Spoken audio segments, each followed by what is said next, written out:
Seraphina Vale, a gifted but unlicensed Omega healer who was previously rejected and controlled by her powerful former mate, Lord Malrech Thorn.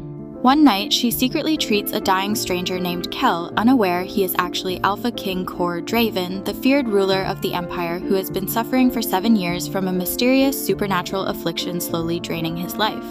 Seraphina successfully removes much of the curse-like working, and during the treatment discovers that Kor is her true mate.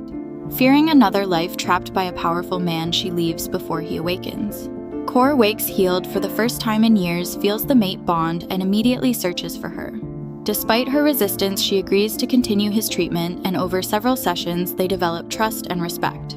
Meanwhile, Thorn learns of their connection and manipulates the Imperial Council to challenge Kor's fitness to rule, hoping to reclaim Seraphina through laws that effectively treat Omegas as property. As political tensions escalate, Kor protects Seraphina from arrest attempts, council schemes, and violent attacks while openly acknowledging their mate bond. During a major Imperial assembly, Kor defeats Thorn's political maneuvering, exposes his motives, and survives both political and physical attacks. After Thorn's coalition collapses, Kor chooses reform over revenge and begins dismantling the Empire's oppressive laws regarding Omega's forced bonds and female dependence on Alpha sponsorship. Rather than claiming Seraphina, he proves his commitment by changing the system that once trapped her. The story ends with Kor and Seraphina building a relationship on mutual choice rather than power while working together to create lasting social reform throughout the Empire. He was the most feared man alive, and he was dying in secret.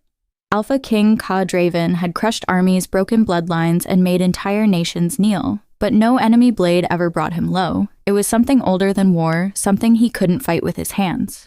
And tonight, somewhere out in the dark beyond the palace walls, a woman he's never met is the only reason his heart is still beating. You won't believe what she does when she realizes who he is. Stay with me until the end. Hit that, like if this empire gets under your skin, and drop your city in the comments. My tribe deserves to be seen. The scout came back with blood on his boots and a look in his eyes that said he'd rather be flogged than deliver the message he was carrying. He stood in the war room doorway for 3 full seconds before Commander Adras Vane turned around and saw him. "Speak," Vane said. "The king collapsed in the eastern corridor," the scout said 20 minutes ago. "He wouldn't let anyone send for court physicians.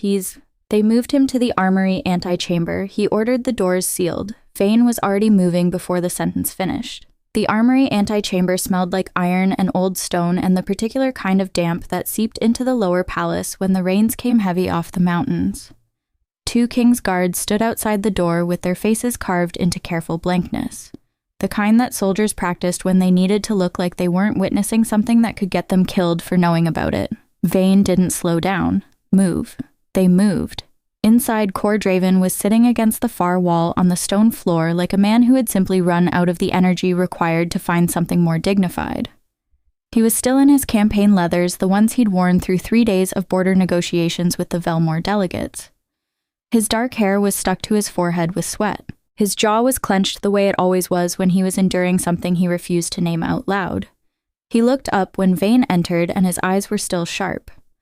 That was the first thing you checked with Ka Draven, always the eyes. If the eyes went dull, you started making decisions without him. The eyes were sharp. The rest of him was in serious trouble. "Commander," his voice came out level. That took effort. Vane could see it in the tendons of his throat. "My king." Vane crouched to eye level without making a performance of it. "How bad I'll be on my feet in 10 minutes, that isn't what I asked." A long pause. The kind used when he was deciding how much truth was tactically useful. "The episodes are closer together now," he said finally. "Used to be one every 3 to 4 weeks. This is the second one this month." Vane said nothing because there was nothing useful to say to that. The curse, nobody called it that inside the palace walls. Nobody except the old scholars in the restricted archive who used words like affliction and bound ruin and spoke in the careful language of men who understood that some knowledge was physically dangerous to possess. Had been living inside Ka Draven for 7 years since the War of the Ashen Peaks, since the night he'd walked into the temple at Korath and done what needed doing and walked back out with something attached to his bloodline that no amount of power could shake loose. 7 years of court physicians who smiled and bowed and prescribed tonics that did nothing. 7 years of episodes that knocked him flat for hours at a time that sapped the particular kind of vitality that alphas ran on. the deep current of dominance and will that kept a man like Ka standing over everything he'd built. The Empire was watching, the Empire was always watching, nobles who smiled to his face and counted down in private. Lords who had sons with ambition and daughters of marrying age and plans that required a vacancy on the Varys throne. The court physicians have been through the archives twice, Vane said quietly. There's nothing more to try. I know that there are other options. If you are about to say the name Malrech Thorne, I will have you demoted on principle. Vane almost smiled. Almost. Lord Thorne's healer network runs deeper than any. Thorne is a carrying bird, Kaur said. He circles, he waits, he does not receive my medical history as a favor. He pressed the back of his head against the stone wall and let out a single slow breath through his nose. Dismissed. My king, I said, dismissed Vane. I'll stand up in a few minutes and we'll both pretend this happened differently. Vane looked at the man on the floor who controlled 200,000 soldiers and 100 territories and couldn't currently get upright without the room going sideways. Made a decision, there's a healer, Vane said, in the lower districts of Caldrath. Word from the refugee corridor says she's worked on cases the court physicians turned away. Not a licensed practitioner, works out of somewhere. Nobody gives the location freely, you have to be brought to her. Kaler's eyes slid sideways toward him. An unlicensed healer in a refugee district. The accounts are specific enough to be credible. People who should have died, people who came back from afflictions that had no name treatment. I'm not claiming she can help with what you carry, my king. I'm saying she might be worth the embarrassment of asking. Another long pause. You've already made contact, Kaur said. It wasn't a question. I reached out through a third party, a merchant who owes the crown a favor. She doesn't know who would be coming. She doesn't know anything about who I represent. Kaur closed his eyes for exactly 5 seconds. When he opened them, the decision was already made. Bane could see it in the set of his jaw. Tonight, Kaler said, no escort, no banners. If this gets back to the council, I'll hold you personally responsible. Understood. And Vane. The commander paused at the door. If she turns out to be a fraud, we don't discuss this again. If she turns out to be a fraud, Vane said carefully, you won't need to discuss it because you'll have other problems. He left before Ka could respond to that. Seraphina Vale had learned early that the people most likely to bleed on her floor were the people least likely to thank her for saving them. She learned it the first time at 17 when she dragged a collapsed dock worker into her mother's back room and spent 6 hours pulling fever out of his blood with her hands. And he woke up and accused her of stealing 3 copper coins from his belt pouch. She learned it again at 20 when the mate bond formed with Malrech Thorne and she mistook his intensity for depth and his possessiveness for protection, and she spent 2 years finding out the difference between those things the painful way. Now she was 26, unbonded by force of documented rejection rather than mutual dissolution, which meant that in the hierarchy of Varithus society, she occupied a position somewhere between inconvenient and invisible, former mate of a powerful lord.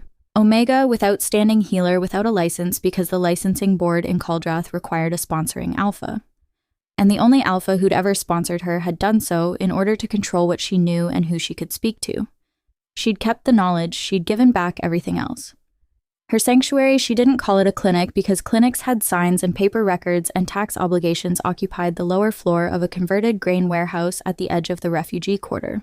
The upper floors were inhabited by a rotating population of displaced families from the border territories, people who paid rent in labor and silence and occasionally root vegetables. The lower floor was hers. It had a hearth, a long stone table she used for examinations, shelves of compounds, and dried preparations along the east wall, and 3 pallets in the back corner for patients who needed to be kept horizontal for more than a few hours. The space smelled like dried herbs and woods, and occasionally like blood depending on what the week had brought her. The week had brought her a child with a bone-deep infected bite from a Velmore scavenger creature, a pregnant woman whose labor had stalled dangerously, and an old soldier with shrapnel damage so old and so badly managed that her hands had been in his shoulder for 4 hours before she found the last fragment. She was cleaning the stone table when the knock came. Not the usual knock. The usual knock was desperate and fast. People who'd waited too long and were now in the crisis stage of whatever had been building. This knock was measured, 3 beats pause, 2 beats, the pattern the merchant Aldous had given to someone who was coming tonight. Seraphina set down her cloth. She crossed to the door and opened it without putting the bar up between them first because she'd decided weeks ago that she wasn't going to live like someone who was always preparing for the worst outcome. The decision was at least partly philosophical and at least partly practical. The bar wouldn't stop a determined alpha anyway, and the pretense of it only made her feel worse about her own situation. Two men stood in the doorway, both in plain dark clothing that fit too precisely to be genuinely plain. The one on the left was broad and watchful, the particular kind of watchful that came from years of professional threat assessment. The one on the right was being held up by the first and was doing a poor job of hiding it. Her eyes went to the one on the right immediately and didn't leave him.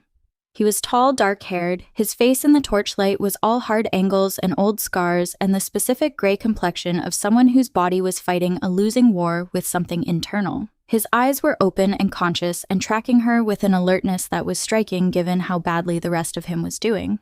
Strong jaw, strong hands, one of them gripping the door frame with more force than was strictly necessary, which was his way of managing the fact that without that grip he would be on the floor. She'd seen that particular technique before.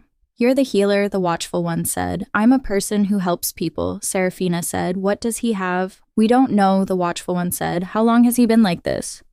"The episodes have been happening for 7 years. This one started about 3 hours ago."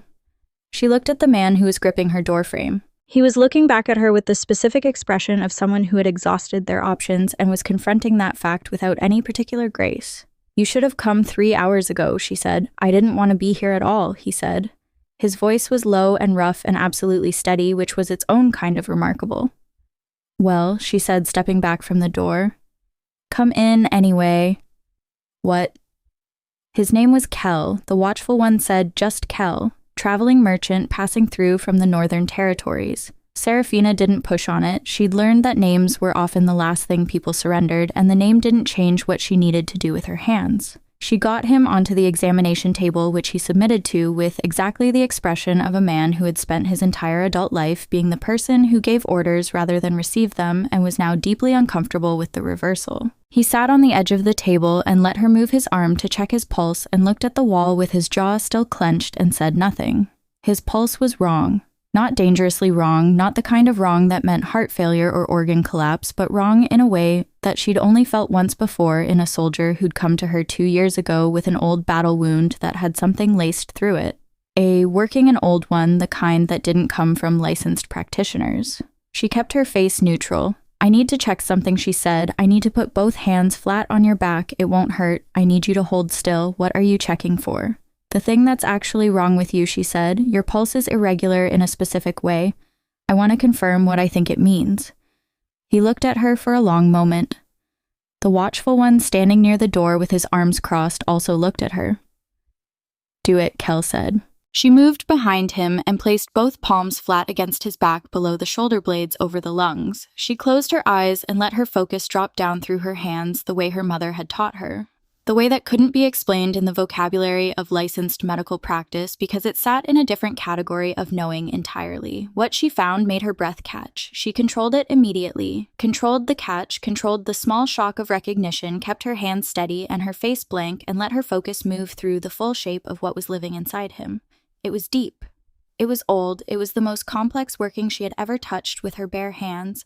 And she had touched things that had made court physicians declare men terminal, and she had brought those men back. This was different. This wasn't a wound, it wasn't a poison, it wasn't a curse, in the crude sense a simple hex laid by a practitioner with a grudge. This was something that had grown into him over years, that had taken root in the place where an alpha's vital force lived. And it was eating that vital force at a rate that was accelerating. She understood suddenly and completely that this man was dying. Not in the way that humans were always technically dying, in the way that meant years, not decades, in the way that meant the episodes would get closer and closer until the recovery time between them stopped existing. She kept both hands steady. "How long have you been told you have?" she asked, keeping her voice exactly as flat as she kept it when she was telling someone about a bone that needed resetting. A pause behind her. "No one's told me anything officially." Off the record, another pause. 5 years, maybe 6 if I managed it carefully. When was that estimate made 2 years ago? She absorbed that. "I can work on this tonight," she said carefully. "I can't promise how much I can do. What's inside you is old, and it's had time to establish, but I can reach some of it. I want to try." She heard him exhale slowly. "What does trying look like?" he asked. "It looks like you lying flat on this table for about 3 hours while I work," she said. "It might hurt some. Not from anything I do intentionally, from the working itself reacting. It's been undisturbed for a long time. Moving it will feel like moving a bone that healed wrong. And if I don't, then you leave the same way you came in, and the estimate those physicians gave you was probably optimistic. She heard the watchful one shift near the door. Do it, Kel said. She worked from the root of it.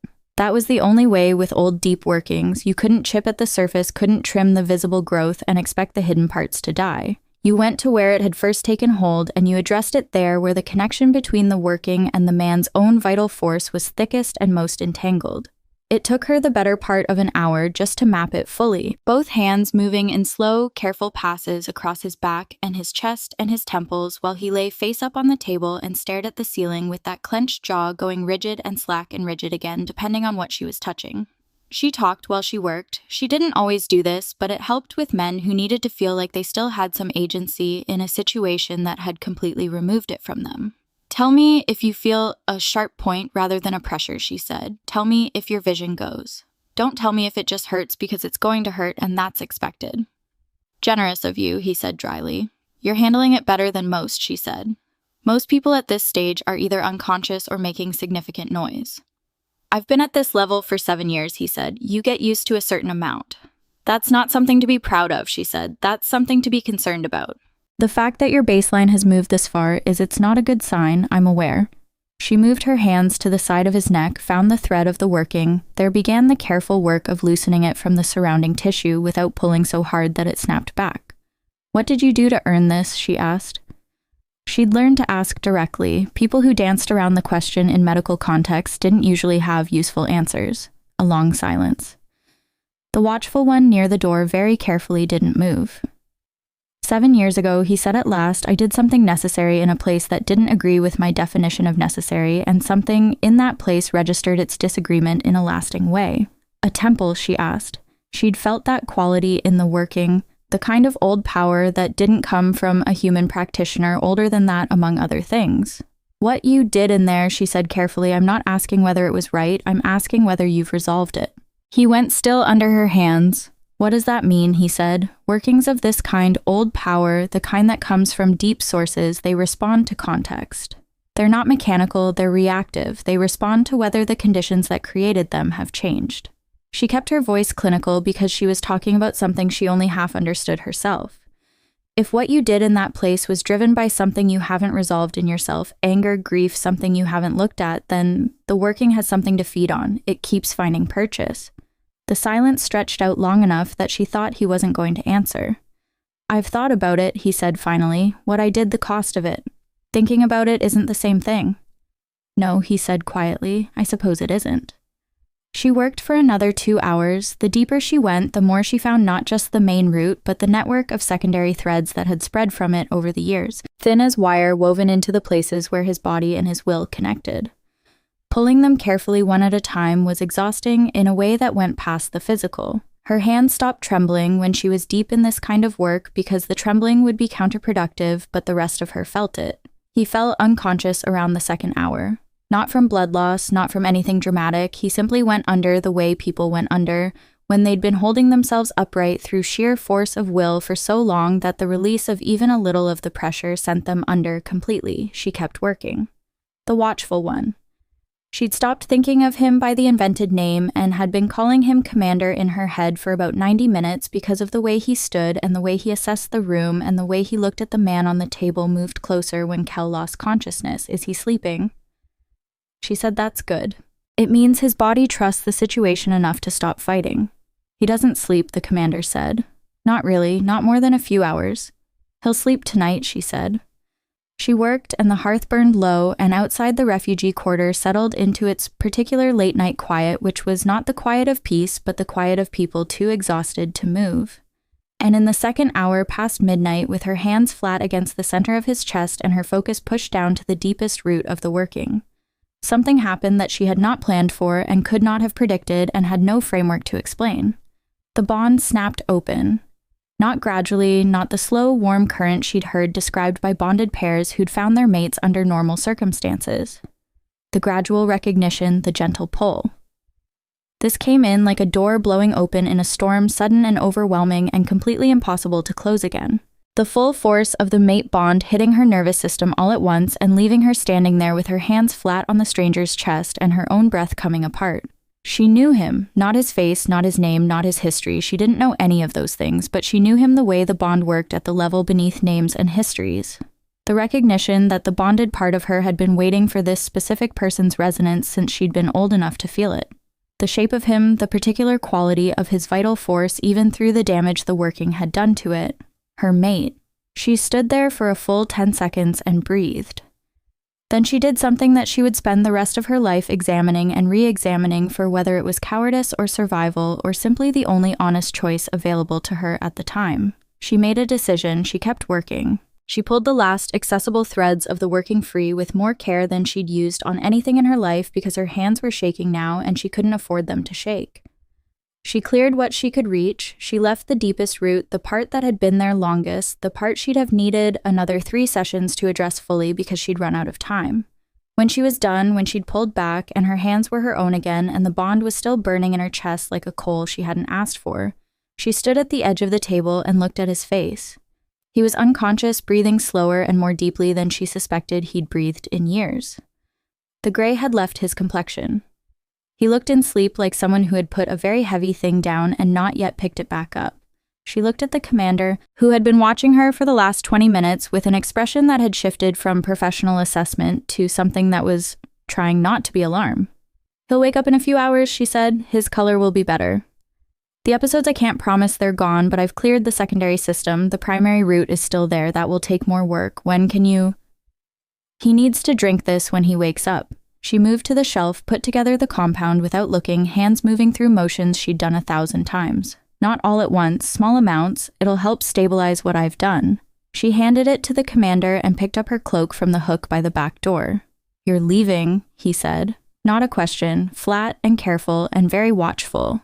"I need air," she said. "I've been working for 3 hours. I'll be outside." It wasn't technically a lie. She went out the back door into the alley behind the warehouse, and she stood in the cold with her hands wrapped around her own elbows and the mate bond burning in her chest. And she understood with absolute clarity that she was not going back inside because she knew what would happen if she was there when he woke up. Because she had felt the shape of him through his bones and his blood and his suffering. And she knew already that he was someone she could love, which was the most dangerous thing she had ever known about another person.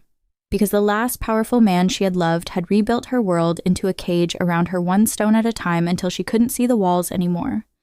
Because she was no one in the hierarchy of Various, a rejected Omega with no standing, no license, no name worth protecting, and this man, the quality of his vital force, the depth of what she'd touched inside him, the way the commander had watched him with the specific devotion of someone whose entire professional existence was organized around one person's survival. This man was not a traveling merchant. She had known that the moment she touched him. She had kept knowing it and kept working anyway because it didn't change what her hands needed to do. She stood in the cold alley for a long time. Then she went to the loose stone behind the third barrel, the one where she kept the emergency pouch, and she took what was in it, and she walked into the dark without looking back at the light coming through the warehouse window. She was half a mile into the refugee quarter when she heard behind her and already distant the sound of a door opening and a voice saying something in low, urgent tones. She didn't turn around. She walked inside the warehouse. The man who was not a traveling merchant opened his eyes. The first thing he felt was the absence of the pain. Not the ordinary absence, the brief window between episodes that he'd spent 7 years cataloging and hoarding. The absence deep and clean and extending in every direction into places he hadn't felt clean in so long that he'd forgotten the shape of that feeling. He sat up. Vane was at his side immediately, which meant Vane had been watching him the entire time, which meant Vane was not entirely as controlled as he appeared. "My king," Vane said, and then stopped himself. "Where is she?" Kalor said. Vane's expression shifted. "She went outside," he said. "She said she needed air. That was—" He checked the window. The dark outside had not changed. 20 minutes ago, Ka was already off the table. The back door was open. The alley behind the warehouse was empty except for a scattering of barrel staves and the smell of cold coming off the stone. He stood in the doorway and looked out into the dark and felt something he had no name for. Something that had woken up in the same moment he had woken up. Something that was telling him with absolute certainty that the woman who had just left this building was not a stranger. The mate bond, he'd heard it described. Every alpha had. He'd spent 20 years being fairly sure it was something that happened to other people, lesser people, people who needed that kind of anchor. Standing in the back doorway of a grain warehouse in the refugee quarter of Caldrath at 2 hours past midnight, Kyor Draven felt the full force of the mate bond like a blade between his ribs, and the woman attached to the other end of it was already gone. "Vane," he said, "my king, I want her found." The silence that followed was the particular kind that preceded a very careful question. "My king," Vane said, "we don't know her name. We don't know where she lives. We don't know. She was just in this room for 3 hours," Ka said. "Find a single person in this quarter who doesn't know where she works." He turned back from the doorway and met his commander's eyes, and the expression on his face was something Vane had never seen there before. Not the cold strategic calculation of military decisions, not the hard public face of imperial authority, something rarer than both. "She saved my life," Kaler said. "And then she ran. I want to know why." He picked up the cloth she'd used, still damp, and held it for a moment before setting it back down. Outside, somewhere in the dark warren of the refugee quarter, the woman who carried the other half of something ancient was already making distance between them. She didn't know yet that Alpha King Kyor Draven had never lost a pursuit in his life. He wasn't planning to start tonight. The refugee quarter of Caldrath did not sleep so much as it collapsed into itself after dark, folding down layer by layer until the streets held only the people who had nowhere to go and the wind that didn't care about any of them. Kaler moved through it without torches. Vane had argued for a full search team, 6 men systematic grid pattern from the warehouse outward. Ka had shut that down in 2 sentences because a search team in the refugee quarter at this hour would close every door and seal every mouth within 20 minutes, and he needed mouths open. He moved alone. He'd shed the traveling cloak for something darker, something he'd borrowed off a peg inside the warehouse without asking whose it was. His own leather still smelled like the examination table, like whatever compound she'd been using on her shelves. Something sharp and green medicinal but not unpleasant, the kind of smell that stayed in your memory without your permission. He noticed that filed it moved on. The bond was a direction more than a feeling. He hadn't expected that. Everyone who described it talked about warmth, about recognition, about emotional weight. Nobody had mentioned that it was navigational, that standing in the dark with the cold coming off the stones, he could feel which direction was toward her the way he could feel which direction was north. She was moving west toward the outer corridors of the quarter, toward the places where the refugee settlements gave way to open road. He walked faster. The first person who'd seen her was a woman selling hot grain broth from a clay pot at the corner of the 3rd alley, too old and too tired to be bothered by an alpha walking toward her without explanation. She looked up when his shadow fell across her. "The healer," he said, "younger woman. She came through here recently."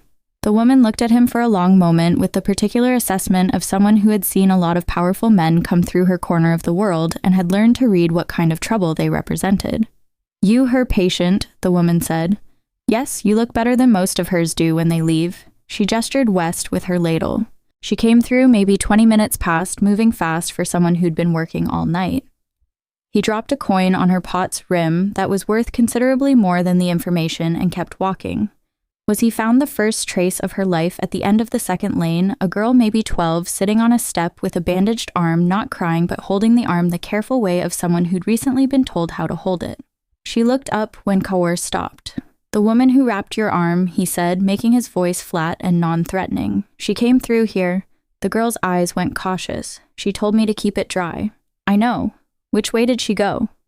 The girl pointed down the lane without answering the way children did when they decided to be helpful but not friendly. He went. What he found over the next half hour was not a trail of flight, but a trail of a life being lived at a particular frequency. The kind of frequency he'd never had the occasion to notice before because it operated in registers that didn't intersect with his world. A boy who pointed west because she'd found him a blanket last winter. A man who pointed southwest because she'd sat with his wife through a labor that the court midwives had refused to attend. 2 children together who both pointed the same direction and then went back to their quiet game without explanation, as though showing the way for her was something they did without thinking, something that had become reflex. He stopped at the 4th one, an older man outside a doorway smoking something that smelled like dried bark, who watched Kyor approach with eyes that had been in a lot of rooms with a lot of dangerous men and had stopped being surprised by any of it. The healer, Kyor said. "I know who you mean." The man said, "Which way?" The man took a slow draw, let the smoke out, looked at Kyor the way someone looked at a thing they were deciding whether to be honest about. "She helped my son," the man said, 2 winters back, something in his lungs. The court physicians wanted payment up front. She took nothing. Kaler waited. "She's a good woman," the man said, and the inflection on good was carrying something heavier than the word itself. A warning maybe, or a statement of values that was also a question about his. "I know," Kaler said. The man studied him for another few seconds and then pointed down the far lane toward the southeastern exit of the quarter. Cor had covered 50 yards before it landed on him fully and without warning what the man's pointing finger had just handed him. Not the direction, the accumulation. The boy with the blanket, the woman in labor, the children who pointed without thinking, the man with the sick son, an entire quarter of people who knew which way she'd gone, because they carried her in their accounting of the world, in their personal record of who had shown up when it mattered. She'd built something here. Not a practice, not a business, something more like a web of small accountabilities person by person, winter by winter. The kind of thing that didn't look like power from the outside, but was the only kind of power that couldn't be revoked by a court order or a title change. He walked faster, he caught up to her at the southeastern gate, not the main gate, but the small one that the refugees used because the guards there had a policy of looking away that had probably started as corruption and become habit. She was talking to the gate guard when he came around the last corner of the lane. Quietly, one hand on the strap of her pack head tilted in the particular way of someone making a case. The guard was listening with the expression of a man who was inclined to help but needed the paperwork to be at least technically present. Serafina Vale-Cor said. He hadn't meant to use her full name. Vane had found it from the merchant Aldous in the 20 minutes Kalor had been walking, and it had come through via runner just before he'd lost sight of the warehouse, and he'd held it in his mouth for the whole walk through the quarter like something that needed to be placed carefully. She went still, not the stillness of surprise, the stillness of someone who had already known this was coming and had simply been hoping the timeline would be different. She turned around in the torchlight of the gate. Her face was fully visible for the first time since he'd woken up, and he understood why he hadn't gotten a clear look at it while he was on her examination table. She'd been behind him for most of the work, hand's moving voice coming from somewhere over his shoulder.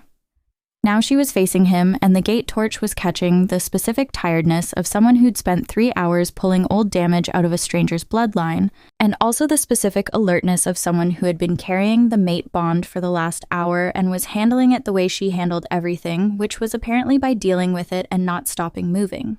Her eyes were dark and direct, and she looked at him the way few people looked at him without the particular adjustment that happened when people recognized who he was. She didn't know who he was. That was going to change. "You should be resting," she said. Her voice was level. "I told your commander small amounts of the compound, not all at once." "I'm fine," he said. "You're upright, which isn't the same as fine. You've been upright for about 3 hours since your body just fought off a partial extraction of a 7-year working. What you should be doing, why did you run?" The question stopped her mid-sentence. She held it for a moment. "I didn't run," she said. "I left at 2 hours past midnight without completing the work. I completed enough for tonight. The rest requires why," he said again. And this time there was no question shaped to it, just the word flat and direct and carrying the full weight of what he actually meant, which was both why did you leave and why did you leave knowing what you knew. The gate guard had developed a sudden profound interest in the stone wall to his left. Serafina shifted the strap on her pack, looked at him, "Because you needed a healer tonight and I was one," she said. "That's all it was. That's all I'm able to let it be." "You felt it," he said. Her jaw tightened. "That's not something I'm discussing at a gate. Then discuss it somewhere else. Come back. Let me know clean and final and not loud. I don't go back to powerful men. I don't do it as a policy, and I don't make exceptions for circumstances that feel significant in the moment, because the circumstances always feel significant in the moment, and then the moment changes, and I'm still in the same room." He stood very still and looked at her and felt the full shape of what she just said moving through him. "I'm not Malker Thorne," he said. The reaction was immediate and physical. Her breath changed. Her eyes sharpened, and the way she was holding her pack strap shifted from prepared to leave to something tighter. "How do you know that name?" she said. Not a question, a controlled alarm. "My commander is thorough," Kaor said. "He found out more than your name in the time I was walking here." "Then your commander is too thorough," she said, "and you have your answer about why I don't go back." She turned to the gate guard. "Ka said the working is going to come back." She stopped. "Whatever you cleared tonight," he said, keeping his voice even. "The root is still there. You know that you said as much to Vane." He watched her spine in the set of her shoulders and didn't look away. "You cleared enough that I'm standing here having this conversation instead of lying on a floor somewhere. But you didn't finish. You know you didn't finish." The gate guard had now found something deeply fascinating about his own boots. come back, Kaor said, and finish the work. That's all I'm asking. She turned around. The look on her face was the look of someone who had just been handed an argument they couldn't easily counter and who was angry about it. That's not all you're asking, she said. No, he said, but it's all I'm asking tonight. A long silence. The cold moved through the gate gap. Somewhere in the quarter behind them, a child was crying in the particular distant way of nightmares. I'll need 3 more sessions, she said finally. And the way she said it made it sound like a legal contract being negotiated with unfavorable terms spaced at least 5 days apart at my location on my schedule. You come with 2 men at most, you tell no one else where you're going, agreed. And what I know about your health, she said, stays in this conversation. I don't discuss my patients. I know that, he said. You know it now because you've known me for 4 hours, she said. That's not the same as trusting it. He looked at her for a moment. Bear, he said. She held his gaze for 2 more seconds, then turned and walked back through the gate guard station and back into the lane without another word.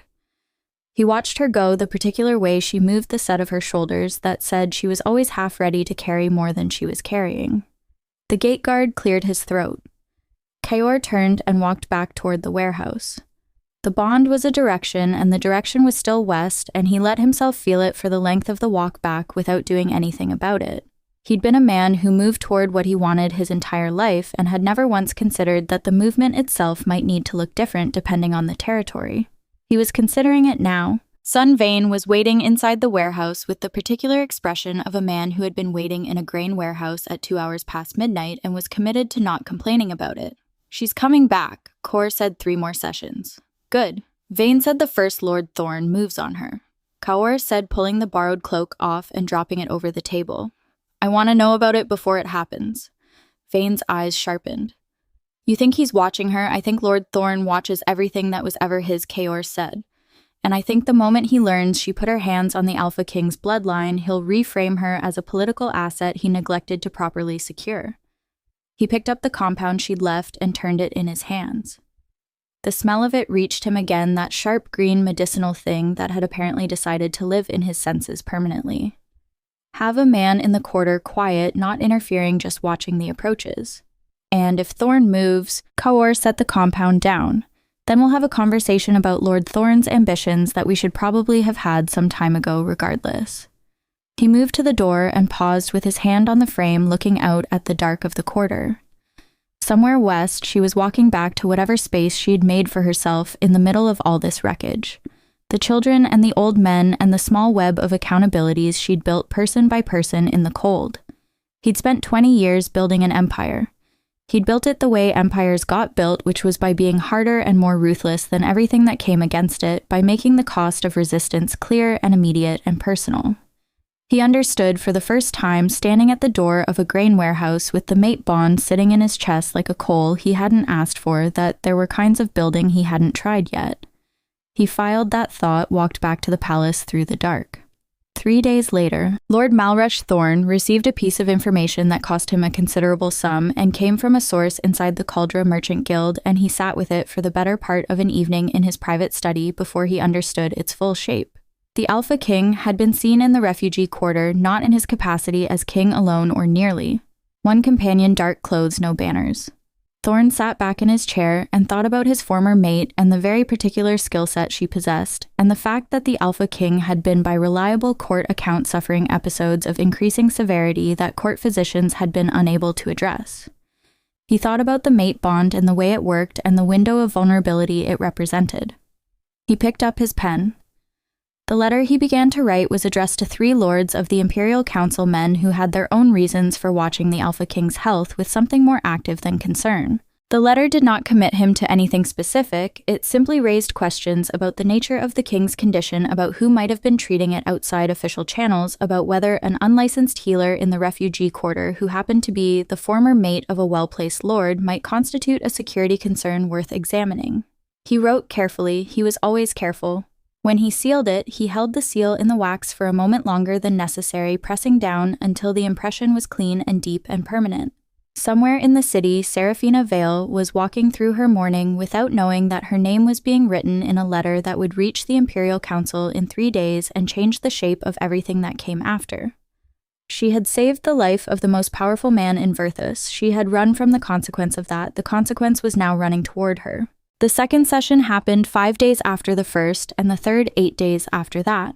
And by the time Serafina was preparing for the fourth, she had developed the particular problem of knowing a person too well for the distance she was trying to maintain between them. She knew the sound his breathing made when she touched the deepest threat of the working, the specific catch that he never let become audible but that existed in the half-second before he controlled it.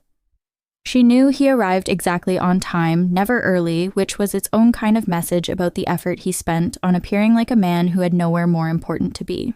She knew he watched her hands when she worked and that he didn't do it the way patients usually watched, with anxiety about what the hands were finding. He watched them the way someone watched a thing they were trying to understand. She knew she was in trouble. She had known it since the second session and had kept working anyway because the alternative was leaving the root untouched, and that was not something her hands would agree to. The fourth session was supposed to be the last. She'd cleared enough in the third that what remained was surface work stabilization, the kind of finishing that required precision more than depth. She had told herself this meant it was almost over. She had told herself a number of things over the past 3 weeks that her body had declined to agree with. He arrived at the warehouse as the evening settled into full dark. Vane at his shoulder as always, and she opened the door and they went through the now established routine of it. Pack hung on the left peg compound set on the shelf corner. The specific way he sat on the edge of the table and looked at the wall while she assessed his pulse first to understand where the working was sitting tonight. "It's quieter," she said. "I know," he said. "I can feel the difference." She moved behind him and placed her hands and found the working reduced to something that barely registered against the clean vitality underneath. And the clean vitality underneath was substantial. She understood touching it now, after weeks of clearing away what had been laid over it, what he had been before the working took hold, what he still was under 7 years of damage. It was a significant thing to be allowed to know about a person. "This is the last session," she said. "Yes. After tonight, the working will be residual. It won't progress. Your body will handle the rest." "I know." A pause. "You told me that last time. I'm telling you again so we're clear about what tonight is."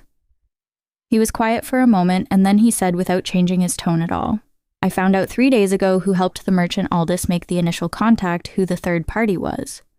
Her hand stilled. "It wasn't someone random. He said it was someone I sent. Someone I tasked with finding options 8 months ago before things got significantly worse. Someone who found your name in a refugee account and held on to it." He paused. "I'd been told about you before that night, not in any detail, but enough that the decision to come here wasn't as blind as I let you believe." She kept her hands where they were and breathed through the thing that moved through her chest. Not quite betrayal, not quite the shock of it, but the particular feeling of discovering that a story you thought you understood had different edges than you'd mapped. "Why are you telling me this now?" she said.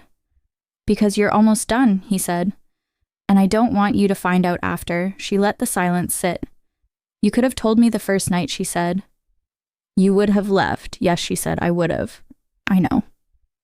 Another pause. "I'm not apologizing for it. I needed the help. You were the help. But I'm telling you now because he stopped. Because you should have accurate information about the situation you're in." She took her hands away from his back and came around to the side of the table and looked at him directly. "What does that mean?" she said. "The situation I'm in." His jaw was set in the particular way that meant he was about to say something he'd weighed carefully and had decided to say anyway. "Thorne knows you've been treating me. He moved on the information 12 days ago. I've been managing the fallout, but the Imperial Council has questions that are..." He met her eyes getting harder to answer at a distance. The cold came in through the window gap and she stood there and felt it. 12 days, she said. "Yes, you've known for 12 days that I was exposed and you continued to come here. I had men watching the approaches. Nothing was going to reach you. That's not the point," she said. And her voice came out with an edge in it that she didn't try to smooth down. "The point is that you made a decision that affected my safety and you made it without telling me. That is precisely the kind of decision that she stopped controlled herself. That is the specific thing I left Thorne over, not the danger. The deciding for me without asking. The silence that followed was different from the other silences between them. Heavier." "You're right," he said. She had not expected that. "You're right," he said again, as if saying it twice was the way he processed the unfamiliar texture of it. "I rationalized it as protection. It was control. There isn't a useful difference between those two things from where you're standing." She looked at him for a long time. Outside, somewhere in the quarter, the night sounds were settling into their familiar pattern, and she was standing in her own workroom at the end of the last session with the truth of the last 3 weeks reconfiguring itself around this new information. "Finish the work," he said quietly. "And then I need to tell you what we're going to do about Thorn because it requires your understanding of the situation, not just my management of it. You deserve to have the information." She stood there. Then she moved back behind him and placed her hands and finished the work. She was still in the workroom 2 hours later when Vane came through the door without knocking, which was the first signal that something had changed because Vane always knocked. The second signal was his face. "There are men at the north end of the quarter," he said. His voice had the flat tone of someone delivering information fast. "Council Guard livery, 8 of them, they're asking for the healer." Serafina set down the cloth she was holding. Cor was on his feet before Vane finished the sentence, and the thing that happened to his face in that moment was something she had not seen in 3 weeks of sessions. Not the controlled man, not the one who chose his words carefully and admitted fault when it was precise to do so. Something older and harder than all of that. The thing underneath the choice and the control. How long, he said. 15 minutes before they reached the street. Caelord turned to Serafina. "Pack what you need now. You're not staying here tonight, they're Council Guard," she said. "If I run from Council Guard, it becomes worse." He said yes, but right now I don't have the position to stop this through official channels, and if they take you into Council custody, I can't get you out without making the situation public in a way that burns every remaining option. He crossed the room and picked up her cloak from the peg and held it out to her. "Pack. 10 minutes, we're going." She took the cloak, she packed, she moved through the workroom with the particular efficiency of someone who had already planned an emergency exit that they hoped never to use because she had in fact planned exactly that.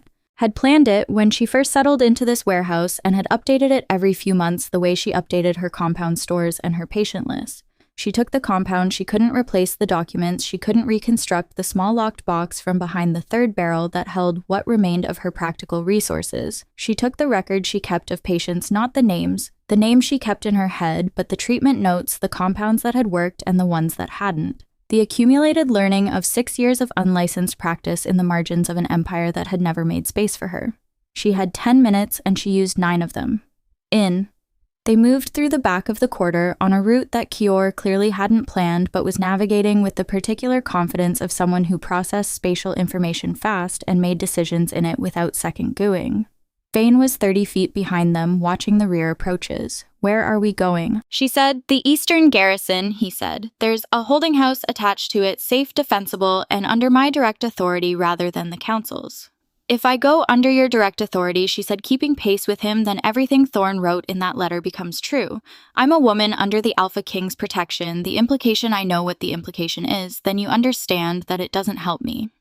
He moved through a narrow gap between buildings, and she followed him, and they came out on a broader lane, and he stopped and turned and faced her, and the lamplight from the building across the way caught the full expression on his face for the first time since they'd left the workroom. "I know," he said. "I know it doesn't help you. And I know that everything I'm doing right now is another version of the same thing you were describing an hour ago, moving you without asking." Something tightened in his jaw. "But the Garrison is the only place tonight where I can guarantee nothing happens to you before I can address this properly. That's the honest situation. I'm telling you the honest situation." She stood on the lane in the cold and looked at him and thought about the specific question of whether a man's honesty about his own coercion made the coercion different. She had spent 2 years learning that it didn't. With Thorn, she had learned it in increments, each one reasonable on its own. This felt different. She didn't entirely trust that it felt different. 5 days, she said. "I'll stay 5 days. In that time, you address this through official channels, or I leave and take my chances with the Council Guard directly. That's..." He stopped. "Yes." 5 days, they moved. The Imperial Council chamber smelled like old stone and ambition, and Lord Malrich Thorn stood before it the following afternoon with the particular posture of a man who had rehearsed his position and was satisfied with how it presented. He had not expected the king to be there. Cor sat at the head of the chamber table in full formal dress, which meant he'd made the decision to escalate this to an official proceeding and had done it between last night and this morning, which meant he'd been moving faster than Thorn had estimated a minor recalibration. "Lord Thorn Cor," said my king. The bow was precise and offered nothing extra. "Your letter to Lords Craven, Harwick, and Belmar raises a number of questions. Calor said I thought we might address them directly. I wrote in the interest of Imperial security," Thorn said. A healer of unknown credential and unlicensed practice has been given access to the person of the Alpha King. The council has a legitimate. She saved my life, Kalar said. The chamber went quiet. The condition I've been carrying for 7 years, Kaur said, and his voice was perfectly level, which was the most dangerous register has been significantly addressed by her treatment. The court physicians had 4 years to find that result and did not find it. She found it in 4 sessions. He looked at Thorn without any readable expression. Your concern for my health is noted. Is there a specific charge you'd like to bring? Thorn held the pause for exactly the right length of time. There are questions, he said carefully, about the nature of the bond that may have formed between the healer and the king during treatment. Questions about whether that bond constitutes a form of influence over imperial decision-making that the council has a right to. Her name, Kaor said, is Seraphina Vale, and I'll save you the careful language, Malrush. Yes, there is a mate bond. Yes, it formed during treatment. No, it does not constitute manipulation because the bond is not something either party manufactures or controls, as you are well aware, having held one yourself. The temperature in the chamber dropped by several degrees. Thorn's jaw tightened. My former bond is not relevant to your former bond to the woman who is now the subject of this conversation. Kalor said is entirely relevant because what you're doing in this chamber has nothing to do with imperial security and everything to do with the specific nature of a man who cannot accept that something he considered his has chosen a different direction. Several things happened simultaneously in the chamber. 3 of the seated lords shifted in their chairs. One of Thorn's allies on the left end of the table made a small controlled movement toward the documents in front of him. Thorn himself went very still in the particular way of a man managing a response that, if released, would damage him. The council will decide, Thorn said quietly, whether the Alpha King's judgment has been compromised by a bond he did not choose and cannot objectively assess. The council can try, Kaur said. The Imperial Charter Article 9, Thorn said. And now the careful voice was gone and something flat and hard had taken its place. Grants the council authority to call a fitness review if 3 or more members have documented cause to believe the Alpha King is operating under undue. You don't have 3 members, I have 4, Thorn said, as of this morning. The silence in the chamber was the specific silence of a trap closing. Kaur sat very still. He had built this empire stone by stone across 20 years of decisions that other men lacked the will to make. He had walked into rooms where the outcome was uncertain, and he had bent the outcome by force of character and strategic position and the willingness to pay whatever cost the room was charging. He had never once sat at a table where the mathematics were this clean and this bad.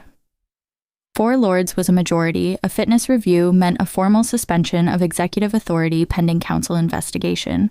It meant his decisions could be overruled. It meant Seraphina became a matter of public record rather than a private situation, and every protection he'd built around her in the last 5 days became dependent on the goodwill of men who currently wanted him vulnerable. He understood in that moment, sitting at the head of a table he'd sat at for 15 years, that the empire he had built with the specific tools of dominance and strategic brutality had just turned those same tools against him in the hands of men he had taught how to use them. Thorn looked at him across the table with the expression of a man who had waited a long time to be in this room with this particular arrangement of forces. Surrender the Omega, Thorn said quietly. Formally dissolve whatever claim you've made. She returns to my custody as my former bonded, which is her legal standing under imperial law, and this conversation ends here. She is not property, Kor said. The law, Thorn said, disagrees. Kor looked at him for a long moment. Then he looked at the 4 lords along the table who had signed whatever document Thorn had put in front of them this morning. Men he had appointed, men whose territories existed in their current form because of decisions he had made. He stood up. You'll have my response in 48 hours, he said.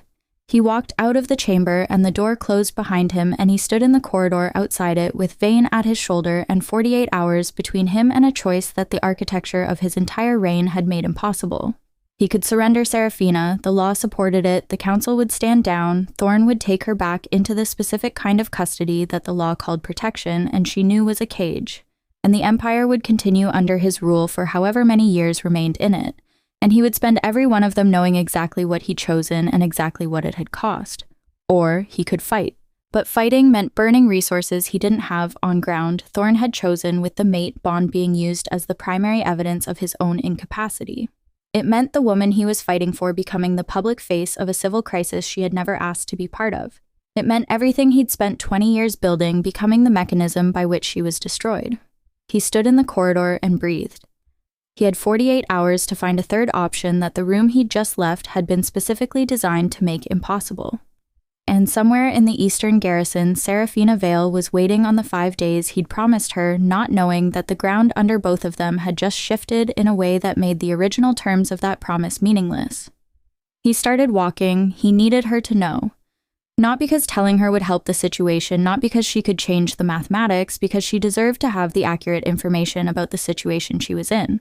He told her that himself. He told her everything, not the managed version, not the version shaped for tactical effect.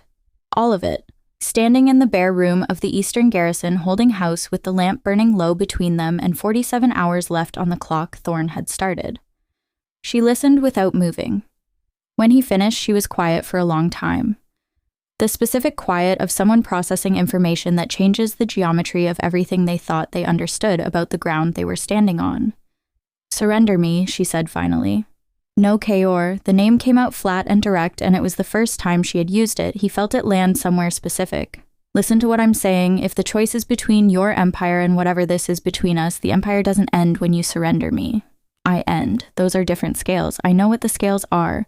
Then act like it." "I am acting like it," he said. "I've been acting like it for 20 years. And what I build is being used tonight by a man who knows exactly which lever to pull because I built the lever and showed him where it was." He moved to the window and looked out at the garrison yard below the night watch moving in their patterns. The Empire's machinery continuing in its indifferent way regardless of what was happening in this room. If I surrender you, he wins, not the council him. And the next person he does this to won't have anyone in the room with the authority to push back. She was quiet again. "That's a principle," she said carefully. "It's a good principle. I'm asking whether it's the real reason." He turned from the window. "No," he said, "it isn't the only reason." She held his gaze for a long moment and nodded once. Not like someone receiving good news, like someone confirming a fact they needed confirmed before they could move forward. "Then what's the third option?" She said, "The Blood Moon Assembly." He said, "It convenes in 4 days, full Imperial Council. All territorial lords, every faction was standing in Varys. Under Assembly rules, no fitness review can be enacted while a formal assembly is in session. It gives me a floor to address the bond question publicly on my terms with witnesses Thorn can't control. 4 days," she said 3 now, "and between now and then." Between now and then, he said, "I need to get through whatever Thorn decides to do when his 48 hours expire without a surrender." She looked at him. "He'll move on the palace." She said it wasn't a question. He has 4 lords. Between them, they have enough private garrison strength to force the issue if they move together before I can get to the assembly floor. He watched her process this. "I have the Imperial Guard, I have Vayne, I have the loyalty of most of the territorial commanders, but loyalty at a distance takes time to activate. The gap between what I have tonight and what I need tonight is significant." The lamp guttered the cold from the window pressed in. "Tell me what to do," she said. He looked at her. "I need you to stay in this building," he said. "I need you to stay visible to the garrison command so there's no question about your status or location. And I need you to trust that what I'm moving is moving in your direction." She held his gaze for a long time. "I've stayed in buildings before," she said, "because powerful men told me it was for my protection. I know, and I'm aware this is different. I'm aware you've told me things Thorn never told me, that you've said the words and meant them." She stopped. "I'm telling you that awareness and trust are not the same thing yet. You understand that, yes." He said, "I'll stay," she said. 3 days, not because I trust the situation, because the assembly floor is the right place to end this, and running before we get there helps no one." She picked up the lamp and moved toward the inner room. "Go do what you need to do. Come back alive." She said the last 3 words without turning around, and they landed in the room like something she hadn't planned to say out loud. He went costs. The first attack came 18 hours later, not on the garrison. Thorn was smarter than a frontal assault on Imperial property in daylight. It came through channels, the kind of attack that looked like paperwork and procedure but had the same intent as a blade. A council righted to the garrison commander at dawn by a junior clerk with the seals of 4 lords attached, ordering the formal detainment of one Seraphina Veal pending investigation under Article 14 of the Imperial Compact, which covered foreign agents and undocumented practitioners operating within the capital boundaries. Kalor was in the war room when the runner brought word of it. He read it once and handed it back. "Reject it," he said. "My king, 4 lords have the authority to request detainment. They do not have the authority to execute it inside an active Imperial garrison without the commanding officer's consent. Commander Reth knows the distinction. He looked at the runner. Tell him I said so. The runner went. Kaler turned back to the map on the table where Vane was standing with the particular expression of someone calculating forces against time. They're testing the garrison's loyalty. Vane said that Rit was never going to succeed. They wanted to know if Reth would fold. He won't, Kor said. You're certain? Reth has been garrison commander for 11 years. He's watched the council play this game from the inside long enough to know which way he stands when the room divides. He moved a marker on the map. The real move is tonight. Thorn won't waste 3 days on paperwork once he knows the garrison is solid. He'll go for something that forces my hand before the assembly convenes. The Palace Bane said the moon chamber specifically. The assembly convenes there. If he controls the physical space before the session opens, he controls who gets a floor and what the agenda carries. Kaler looked at the map. I want 2 additional units on the palace perimeter starting at sunset. Quietly, no banners, no announcement. If Thorn's people are watching, and they are, I want them to have to decide whether to move before they're ready. And if they decide to move anyway, then we find out what we're actually made of, Kaur said. But, they moved at 2 hours past midnight, not Thorn's private garrison. He was too careful for that kind of direct commitment. What came over the northern palace wall was a mixed force wearing unmarked leathers, the specific kind of unmarked that had been purchased rather than standard issued. The kind that could be credibly denied as a rogue element if the move failed. 40 men over the wall. Another 20 at the eastern servant entrance with forged credentials that got them through 2 checkpoints before the 3rd guard recognized something was wrong and raised the alarm. Kaur was awake. He had not slept. He'd been in the command position at the base of the moon chamber tower since midnight, Vane beside him. The Imperial Guard deployed in the 3 positions that covered the most likely approaches based on the garrison reports from the previous 6 hours of watching Thorn's logistics move. When the alarm sounded, he was already moving. The fight in the northern corridor was close and brutal and entirely without the architecture of formal battle. No formations, no clear lines, just men in a burning hallway trying to get past each other in opposite directions. Kalor moved through it the way he'd moved through 20 years of empire building. Not by being the most skilled fighter in the room, but by being the one whose commitment to the outcome was of a different quality than the men opposing him. The men opposing him were hired. They were professional and capable, and they were doing a job for payment.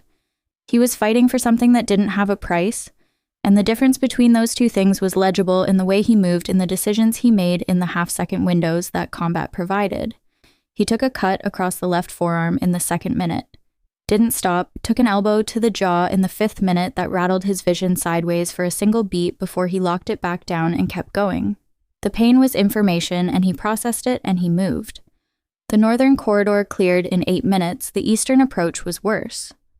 The men who'd come through the servant entrance had used the time while the northern fight pulled attention to move deeper into the palace toward the moon chamber itself.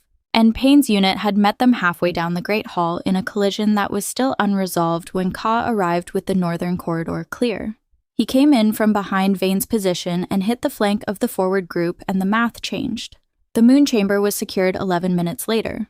3 of Kaor's Imperial Guard were down, not dead. 2 were on their feet inside of a minute. 1 needed carrying. 7 of the attacking force were incapacitated in the hall. The rest had withdrawn through the servant entrance when the flank broke. Vane was bleeding from his shoulder, pressing a folded cloth against it with the methodical focus of a man who had taken worse and was not currently interested in discussing it. The assembly floor is secure, Kaor said. For tonight, Vane said, for tonight is enough. He stood in the moon chamber and looked at the space, the high-vated ceiling, the tiered seating that held the council and the lords during formal sessions, the central floor where the Alpha King traditionally stood to address the full assembly. He had stood in this room 100 times, and it had always been his. He had never once considered what it would look like from the outside, from the position of someone who had no standing here, no title, no protection beyond what one person's decision could provide or revoke. Seraphina had lived her entire life in that position. He understood something in that moment that he could not have understood from the other side of the room. What it cost to operate in a world where your safety was always someone else's decision.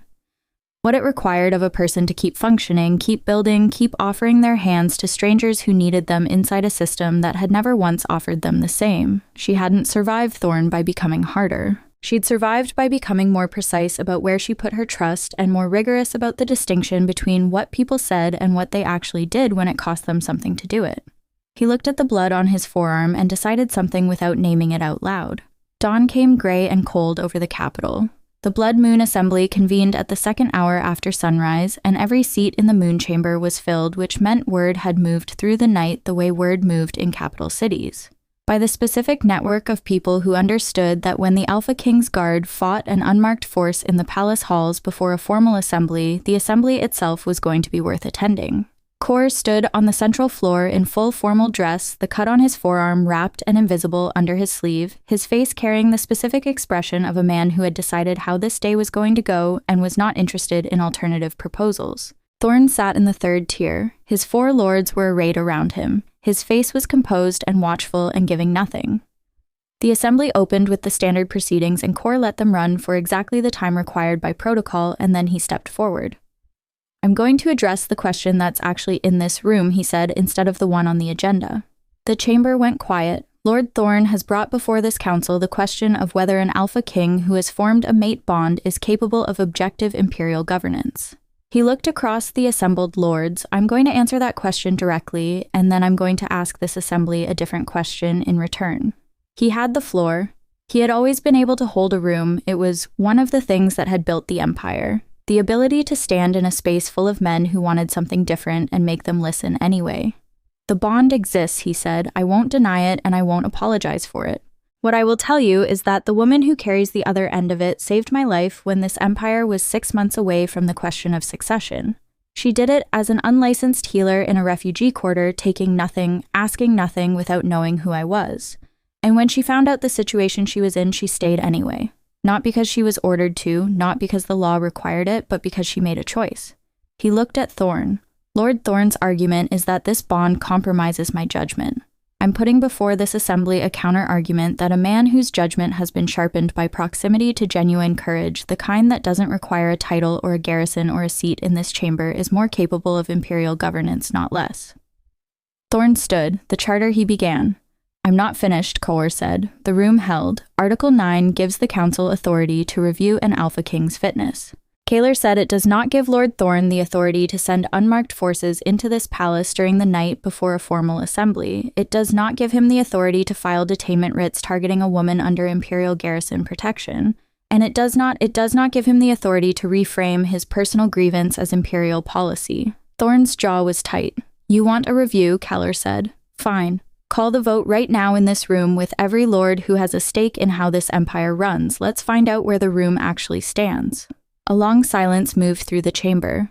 Then one of Thorn's 4 lords, the one on the far left, the one Kior had been watching since the session opened, looked down at the table in front of him.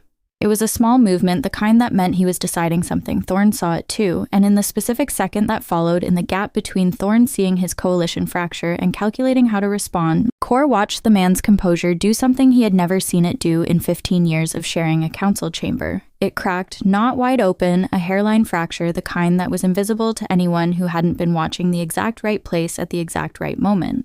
But Kaler had been watching. Lord Harwick Thorn said, and his voice had dropped to something low and cold and very controlled. "We discussed this. We discussed a great many things," Harwick said, not looking up from the table, that were framed somewhat differently than how they appear in this chamber. The crack spread. Thorn turned from Harwick and looked at Kaor across the floor. And in the look was the specific intelligence of a man who understood the position had shifted and was already moving to the next calculation. "This isn't over," Thorn said. "No," Kor said. "It isn't." Thorn moved not out through the main chamber doors, down through the tear stairs fast, his remaining 3 lords moving behind him, and the direction he was heading was toward the lower palace access toward the garrison corridors that connected the moon chamber to the eastern holding section toward where Seraphina was. Kalor was off the floor before anyone in the chamber had processed what was happening. "Vane," he said not loudly, and Vane was already moving from his position at the chamber wall. They came down the tier stairs, 3 at a time, and hit the lower corridor at a run, and Kaor moved through the palace the way he'd moved through the northern corridor last night, not with the architecture of formal authority, but with the specific velocity of a man who had decided there was nothing between him and the thing he was moving toward. The eastern garrison corridor was 200 yards and 2 locked doors and 1 guard rotation. He covered it in less than 2 minutes. He heard Seraphina's voice before he reached the holding house door. Not scared, controlled. The specific controlled tone of someone managing a confrontation they hadn't chosen and were not going to lose. You have no authority in this section, she was saying. This is Imperial garrison space, my dear. Thorne's voice smooth and cold as river ice. You were always going to end up back in this conversation. Keller hit the door. It opened. Thorne was standing 6 feet from Serafina with 2 of his lords bracketing the doorway behind him. Serafina was standing against the far wall with her pack on the floor at her feet and both hands visible at her sides. And the expression on her face was the specific expression of someone who had decided 3 seconds ago that they were not running. Thorne turned when the door opened. For 1 flat second, the 4 of them, Thorne, Serafina, Vane, in the doorway behind, held the geometry of the room. Step away from her, Kaler said. We're having a conversation, Thorne said. Step away from her. Thorne looked at him, and the smooth composure was back in place, reassembled quickly and well, and his voice came out with the specific texture of a man laying down a final card. Kill him, Thorne said. Both lords in the doorway moved at the same instant, and Vane took the first one off his feet before he'd covered a yard. And the second came past Vane fast and low with a blade already drawn, and Kaor met him in the center of the room, and the fight that followed was ugly and short and very close quarters. Keller took the blade across his side, not deep. He turned into it rather than away, which was a decision his body made before his mind caught up. The kind of instinct that 20 years of combat built into the bone, but deep enough. He felt it as a line of cold fire, and then as the specific wet heat of blood moving into his shirt, and he kept both hands on the man's weapon arm until the man was down and the blade was in his own hand, and then he straightened up. Thorne was at the far side of the room. Serafina was not where she'd been standing. She had moved not away, not toward the door. She'd moved to the side of the room near the supply shelf, and in her hand was a length of iron pipe from the repair tools stacked against the wall, and she was standing between Thorne and the door with the specific look of someone who had run out of patience entirely. Serafina, Thorne said, and for the first time in 15 years of Kior watching the man operate, there was something underneath the composure that sounded almost human. Don't get out, she said. You don't have... Get out of this room, she said, or I will put this through your knee and deal with the consequences. The silence in the room had the specific quality of a thing balanced on an edge. Kaor was bleeding. He could feel it, not a dramatic amount, but a consistent one, the kind that meant the cut needed attention in the next 20 minutes and not the next hour. He held Thorne's blade and watched Serafina Vale stand between the most politically dangerous man in Varys and the only exit. And something moved through him that he had no existing vocabulary for. Thorne looked from her to Kor, looked at the blade in Ka's hand, looked at Vane in the doorway. With the first of his lords still on the floor, he made a calculation. This isn't the end, he said. No, Kaler said, but it's close. Thorne walked to the door. Vane led him through. The last lord followed. The room went quiet. The Athena lowered the pipe. She looked at Kaor, and her eyes went immediately to his side, and the expression on her face moved through several things in quick succession before it settled into something that looked a great deal like fury. You're bleeding, she said. I'm aware. Sit down. Thorne is... Sit down, she said, and the voice she used was the one from the examination table, the one that was not making a request, and he sat. She crossed the room and pulled his shirt aside and looked at the cut with the focused assessment of someone who had seen wounds every day for 6 years and was categorizing this one in real time. It needs closing, she said. It's not going to kill you tonight. Good, he said. She was already moving to her pack, pulling out what she needed, hands moving through the familiar sequence.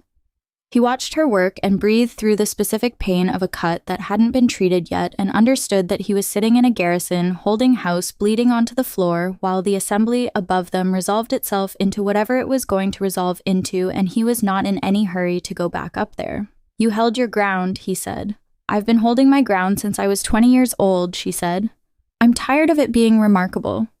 She pressed a cloth to the cut, and he absorbed the sharp, specific pressure of it without moving. After today, he said carefully, it shouldn't have to be. She looked up at him. The lamp in the room was the same quality of light as the warehouse had been on the first night, and her face in it was the same combination of exhaustion and precision, and something underneath both of those things that she hadn't chosen to show him yet, but that the bond meant he could feel anyway. The particular temperature of someone who had been alone in their own decisions for a very long time and was in the process of deciding whether that was still what they wanted. Kaor, she said. Yes, if you survive the next hour, she said, pressing down on the cloth and watching his face for the response and not giving any ground when he didn't react. We're going to have a very long conversation about the nature of what you just promised. I know, he said, and I'm going to hold you to every word of it. I know that too. She held his gaze for one long moment, then she went back to the cut with both hands, and the focused calm of someone who had work to do and was doing it. And above them, in the moon chamber of the Ver, this imperial palace, the vote that would determine the shape of everything after was moving toward a number, and the empire was waiting to find out what kind of man its king intended to be when the room stopped burning. The vote came back in 20 minutes. Vane brought the countdown to the holding house himself, which meant he'd stood in the moon chamber and watched it happen in person and wanted to deliver it with his own voice rather than through a runner. Cor was still sitting on the edge of the cot with Seraphina's stitch work closed under fresh linen when the door opened. 14 for the review, Vane said. 22 against. Kaller let the number settle. Harwick, he said. Harwick Belmar and 2 others who apparently decided overnight that Lord Thorne's coalition was less stable than initially advertised. Vane's expression held the careful neutrality of a man who had strong feelings about the outcome and was restraining them on professional grounds. Thorne left the assembly floor before the count was announced. His personal garrison at the Eastern Estate has been standing down since mid-May morning. Kaor looked at the wrapped cut on his side, at Seraphina's hand still holding the last of the linen. "Where is he now?" Kaler said. "Riding for his northern territory," Vane said. "Fast." The silence in the room held for a moment. "Let him go," Cor said. Vane's eyes moved briefly to Seraphina and back. "My king, the attack on the palace last night constitutes grounds for I know what it constitutes. Let him go." He looked at Vane directly. "This empire has spent 20 years making examples. I want to try something different and see what it produces." Vane held his gaze for a long moment. "Understood," he said, and left. Seraphina sat down the last of the linen and washed her hands in the basin on the side table and dried them with the specific careful attention of someone who treated her hands as working tools. She didn't say anything. He watched her do it and understood that she was giving him space to finish landing in what had just happened the way she'd learned over 4 sessions to read what he needed before he asked for it. "It's over," he said. "The assembly vote is over," she said. "Nothing else is over yet." He looked at her. "No," he said, "not yet." Well, they gave him 3 days before the Empire needed him back. 3 days was not a long time, but it was more than he'd had to himself in 20 years of running a country. And he used the first one to sleep in a way he hadn't slept since before the working took hold. Deep and uninterrupted, and without the half-vigilance that had become so habitual, he'd stopped recognizing it as vigilance and started calling it normal. He woke up in the afternoon of the first day and lay still for a long time looking at the ceiling of his own chamber and doing something that was not quite thinking, something closer to accounting the kind that happened when the emergency ended and the room went quiet and there was nothing left to move toward, and the space that created was suddenly full of everything you hadn't had time to look at directly. 7 years of the working, 7 years of managing a slow erosion of the thing that made him who he was. The deep vital current that every decision he'd made drew on, and managing it alone and building the management of it into the way he moved through every room so completely that no one who watched him could see the cost. He thought about the first night in the warehouse and the specific quality of the silence after the working's pressure released. The silence that had no word in the language of men who'd only ever known its absence. He thought about the 4 lords, about Thorne's face in the holding house when Seraphina had put herself between him and the door with a length of pipe about the hairline fracture in Thorne's composure when Harwick looked away. He thought about what he'd said to Vane in the moon chamber corridor when Thorne moved.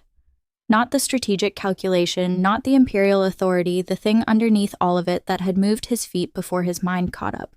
He had built an empire on the premise that enough force applied with enough intelligence could move anything. He had been right about that for 20 years. He had been wrong about what it built in the long run, the specific thing it built in the men around him, and in himself, and in the Empire's understanding of what the man at the top of it was actually for. He got up, washed, dressed without calling anyone to help him, which was apparently unusual enough that the guard outside his door looked briefly startled. He went to find Seraphina. She was in the garden that ran along the eastern wall of the palace, the one nobody used in winter because it was exposed and cold and the decorative plants were all dead until spring. She was sitting on a stone bench with her hands around a clay cup of something hot looking at the bare branches of the trees along the wall, and she looked up when she heard him on the path. She looked rested, not fully. The specific tiredness of weeks didn't clear in 3 days, but the particular edge of vigilance that had been in her face since he'd found her at the gate was gone. She looked like herself, which he realized was a distinction he could now make. He sat on the other end of the bench for a few minutes. Neither of them said anything. The cold was clean, and the garden was bare, and the sky above the wall was the specific white-gray of winter settling in. And it was a strange place to feel for the first time in a long time like the space around him was not requiring anything of him.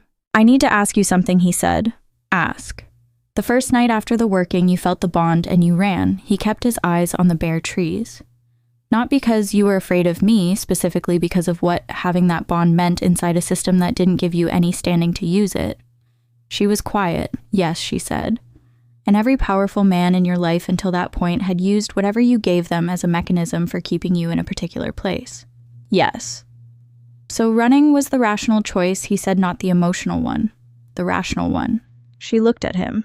"Where are you going with this?" She said, "I'm going somewhere honest." He said, "I'm telling you that what I want from you, what the bond wants, what I want, both of those things, is not something I have the right to ask for inside the system that currently exists. Because inside the system that currently exists, your standing in this empire is still defined by your relationship to an alpha. It's still conditional. You're safer now than you were 3 weeks ago, but safer inside a cage is still inside a cage." He turned and looked at her directly. "I'm not willing to build on that foundation. I'm not willing to have you choose me because the alternative is Thorn and the law. That's not a choice." She held his gaze and said nothing. "So before anything else," he said, "before whatever this becomes between us, I need to change the foundation, the forced mating laws, the standing provisions, the way Omega designation functions as a legal limitation." He paused. "It won't happen in a week. It'll be a fight because half the lords in that chamber have built their family structures on the current law and they'll resist. But I want it on record with you as witness that this is the work before anything else." The winter light was pale and flat across the garden, and Seraphina sat with her clay cup and her hands around it and looked at him for a long time. "You know what that fight costs?" she said politically. "Yes. You just spent your capital surviving Thorn. You're going into a reform campaign from a depleted position. Yes, that's not strategically sound." "No," he said, "it isn't." The ghost of something moved across her face. Not a smile exactly, something more internal than that, the specific expression of a person whose model of another person is being revised in real time. "All right," she said. "All right," he said. They sat in the cold garden for another hour and talked about the shape of it, not the politics, not the strategy, just the shape of what the world would need to look like for the women living in it to be something other than property with varying grades of treatment. She knew things he didn't know. She'd been living in the margins of the system long enough to know where its teeth were, where the actual damage was done, which provisions looked protective and functioned as control. He listened. He didn't manage it or redirect it or translate it into his own framework, he just listened. It was harder than he'd expected, not the content, the listening itself. 20 years of being the person whose job was to synthesize and decide had built in him the habit of listening for the actionable thing, the lever, the place to push. She wasn't giving him levers, she was giving him the texture of something he'd never had to live inside. And the texture was the point, he let it be the point. The reform edict went before the council 6 weeks later. Kaler stood on the floor of the moon chamber without notes, which was how he presented things he'd decided on completely, and laid out the revision to the forced mating provisions, the Omega standing laws, the licensing restrictions that required alpha sponsorship, the inheritance clauses that transferred bond rights between male relatives as though the woman at the center of them was a plot of land. The chamber was not quiet this time. The chamber was loud in the specific way of men who had not been warned and were not pleased and were doing the arithmetic of their own positions in real time. He let them be loud, he stood on the floor and let the noise run its course the way weather ran its course, and when it dropped below the point of saturation, he spoke again. "This empire has maintained its strength for 20 years through force of will and force of arms." He said, "I'm not diminishing either of those, they were necessary and they remain necessary. But an empire that requires half its population to be legally diminished in order to function is not strong. It's brittle. It's building on a foundation that cracks from the inside. And I've spent the last 7 years learning what it feels like when the crack reaches you." Lord Harwick, who is now the closest thing Kaler had to an ally in the chamber's complicated new geometry, was the first to signal support. It was not enough to pass that day. It took 3 more sessions over the following 2 months, each one a negotiation that stripped something from the original language and required Kior and Seraphina to sit together afterward and decide what was preservable and what was a fundamental compromise of the thing they were trying to build. She came to 2 of the council sessions herself at Kaler's invitation and on her own terms. She sat in the observer tier and said nothing, and her presence in the room was a specific kind of argument that no amount of formal language could make as efficiently. The woman who had saved the Alpha King's life, who had held her ground against Thorn with an iron pipe sitting in the moon chamber without a title or a sponsor and taking up the space as though she had a right to it because she did. The final version of the edict passed on the 53rd day after it was introduced. Not everything Serafina had wanted enough to change the direction. After the vote, Kaor found her in this corridor outside the chamber, and she was standing with her back against the stone wall and her arms crossed, and she looked like someone who had run a very long distance and was now standing at the far end of it trying to understand whether they'd arrived. "It's not enough," she said. "No," he said. "It's a beginning." She looked at him. "That's going to be your answer every time, isn't it?" she said. "It's a beginning." "Until it's not," he said. "And then I'll find a different answer." The corridor was cold, and the torch above them was burning low, and somewhere in the palace, the daily machinery was turning guards on rotation administrators with ledgers, the vast impersonal apparatus of a country running on habit and procedure. She uncrossed her arms. "I'm not moving into the palace," she said. "I want that clear. I'll work here for council matters, and I'll be here when the work requires it, but I need my own space. The warehouse in the quarter is yours," he said. "Whatever you need it to be." She studied him.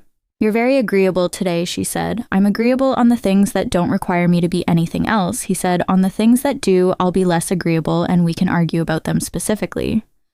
She almost smiled. The almost was further along than it had been 3 weeks ago. "All right," she said. "That's honest."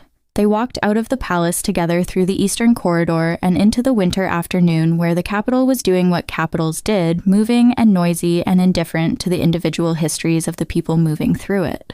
The street outside the gate was full of the normal traffic of the city merchants and soldiers and the children who ran between them. And somewhere at the far end of the long road that led to the refugee quarter, a woman was walking back to a warehouse that smelled like dried herbs and woods.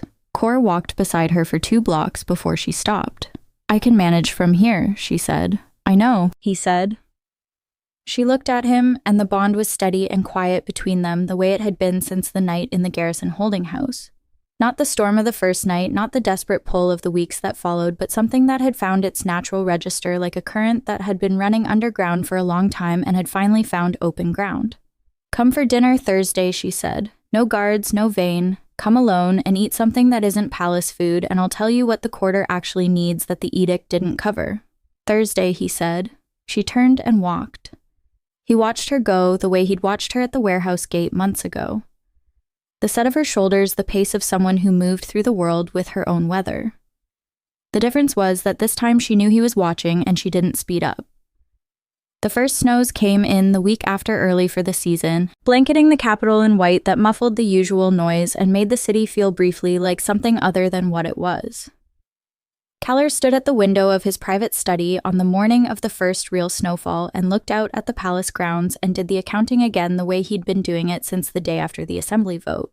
Not the political accounting, that was ongoing and would be ongoing for however many years the empire continued. The other kind, the kind that had no ledger format. He had built an empire that worked by making men afraid of him. He had been good at it. He had built it in good faith with the genuine belief that fear was the most reliable adhesive for holding a country together when the alternative was the specific chaos that came apart at the seams when no one held the center. He had not been entirely wrong. Fear held things in place. It was a kind of order, but he understood now in a way that hadn't been available to him before the warehouse and the working and the woman who'd walked away from him in the dark and then come back on her own terms. He understood that things held in place by fear were not built. They were suspended, and suspended things fell the moment the force holding them was interrupted. Thorn had shown him what he'd built. Men who learned from him had learned to use his tools, had studied what he did and replicated it. And when they turned it against him, it had worked because it was a valid tool for what it did. The weakness wasn't the tool. The weakness was that he'd built an empire of tools and called it a country. He was not sure yet what the difference looked like from the inside of a country rather than the outside of an empire. He suspected it was going to take longer to find out than he'd originally calculated. He suspected Serafina already knew a great deal of it and was going to tell him on Thursday over a meal he hadn't cooked in a warehouse that smelled like dried herbs and the particular clean poverty of a person who had chosen to live close to what was real rather than what was comfortable. He was looking forward to it. He turned from the window and sat down at his desk and pulled the first document of the day toward him. Outside, the snow continued in its patient way, covering the capital in something temporary and clean. And the empire moved through it the way empires moved through everything, insisting on its own continuity, carrying its history forward in the bones of its institutions and the habits of its people, neither knowing nor caring that somewhere in its machinery something had shifted, not overthrown, not replaced, changed from the inside. The way everything that changed lastingly was changed, not by force applied from outside, but by the specific pressure of someone deciding in a moment that cost them something to do the thing differently. One edict, one vote, one Thursday dinner in a warehouse. It was a beginning. On the refugee quarter side of the city, Serafina Vale opened her workroom in the morning, the way she opened it every morning, setting the hearth, checking her compounds, pulling back the bolt on the door that had never had her name on it and never needed to. The first patient arrived before the hour was out. A woman from the upper floors with a child running a fever.